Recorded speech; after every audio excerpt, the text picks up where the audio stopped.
Welcome back. हम सीख रहे हैं बाइबल में से विभिन्न चरित्रों के जीवन से कैसे आज हम भी उनकी तरह अपने जीवन में परमेश्वर को पहला स्थान कैसे दे सकते हैं।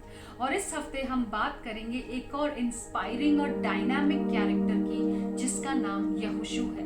यहोशू की परवरिश एक दास के रूप में हुई थी और वो अच्छी तरह से जानता था दास होना किसे कहते हैं, क्योंकि उसने सैकड़ों बार अपनी पीठ पर कोड़े खाए होंगे और उसकी पीठ की चमड़ी उधड़ी होगी। और एक दिन एक आदमी फिरौन के महल में आके फिरौन से कहता है, यहोवा यूं कहता है मेरे लोगों को जाने दे। उसके बाद जो हुआ वो यहोशू ने अपनी आंखों से देखा होगा और उसका असर उसके जीवन पे ये हुआ कि जो उसने देखा उसके कारण उसके विश्वास में दिन प्रतिदिन बढ़ोतरी होने लगी। और एक दिन यहोशू देखता है कि वो समुद्र के बीच में से सूखी भूमि पर होकर आजादी की ओर निकल रहा है।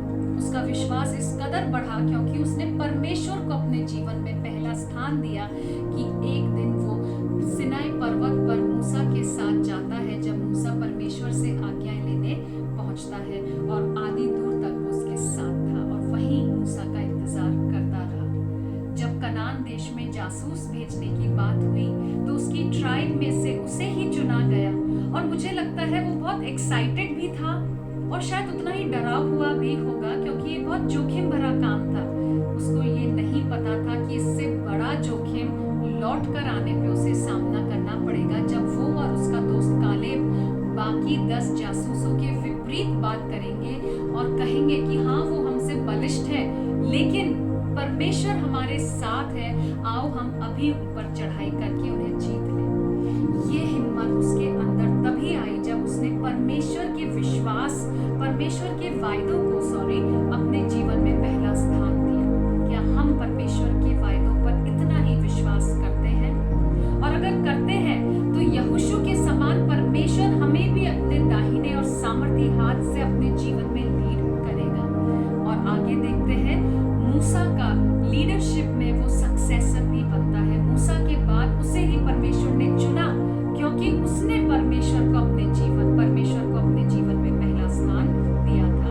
और मुल्क कनान में, प्रॉमिस्ड लैंड में अपने लोगों को यहोशू ही लेकर पहुंचा। और जब यहोशू लेकर पहुंचता है तो अपने कंक्लूडिंग स्पीच में वो यही कहता है, बार बार अपने लोगों को चिताता है कि तुम आज ही चुन लो। अगर हम यहोशू 24 बाब और उसकी 15 पद पे पढ़े तो वहां पे वो क्लियरली कहता है, और यहोवा की परस्तिश करनी तुम्हें बुरी लगे तो तुम आज ही चुन लो कि या तो तुम उन देवी देवताओं की उपासना करो जिनकी उपासना तुम्हारे पुरखा महानद के पार करते थे, या अमोरियों के देवी देवताओं की, परंतु मैं और मेरा परिवार नित्य यहोवा की ही उपासना करता रहेगा। 2 लेसन्स। हमेशा परमेश्वर के वायदों पर जिस प्रकार यहोशू ने पहला अपना स्थान दिया उनको और विश्वास रखा, हमें भी अपने जीवन में परमेश्वर के वायदों को पहला स्थान देना चाहिए और उन पर 100% फेथ रखना चाहिए। दूसरा, पावर ऑफ चॉइस, जो हमें परमेश्वर की ओर से मिली, और यहोशू ने अपने जीवन में उस पावर ऑफ चॉइस को हमेशा परमेश्वर के प्रति जो था पॉजिटिवली इस्तेमाल करके उससे अपने जीवन में पहला स्थान दिया।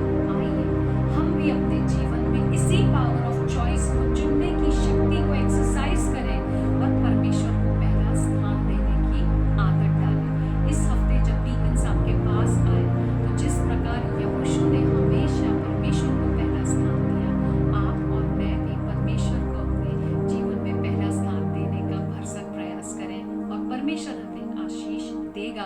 और जिस प्रकार यहोशू को उसने आजीवन सामर्थी हाथ से लीड किया, परमेश्वर आपको भी और मुझे भी अपने सामर्थी हाथ से लीड कर सकता है। शर्त यही है, हम परमेश्वर को अपने जीवन में पहला स्थान दें। हम फिर मिलेंगे एक और इंस्पायरिंग स्टोरी के साथ। तब तक परमेश्वर हम सबको